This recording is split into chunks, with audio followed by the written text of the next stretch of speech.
नागवाबाद बेदर्दी से कत्ल थियल नौजवान साहिल गांगुरो के कातिलन की गिरफ्तारी खिलाफ मेयर बार बेसरापा एहतजाज।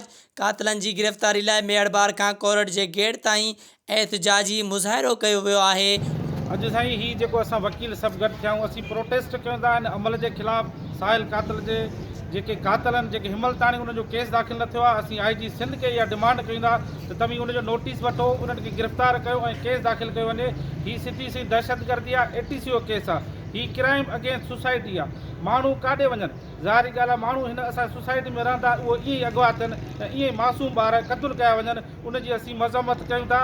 असीं IG Sindh chief justice Sindh Ahmed Ali Shaikh साहब, चीफ जस्टिस पाकिस्तान ऐं असां प्राइम मिनिस्टर CM खां बि डिमांड कयूं था त अमन अमान बहाल कराए वञे ऐं हिन ते फौरी तौर ते एक्शन खयो वञे। मेयर बार के सदर एडवोकेट अब्दुल हई बुगियो, लाड़कानो बार के joint secretary advocate Riaz Dero, general secretary Saeed Ahmed Pawar, advocate Zulfiqar Ali Khokhar, advocate Riaz Maisar ऐं ॿियनि चयो त असीं chief justice Sindh high court, IG Sindh, SSP Dadu का मुतालबो कयूं था त नौजवान साहिल गांगुरो के कातिलन की फौरी गिरफ्तारी करे कानून के कठेरे में आंदो वञे।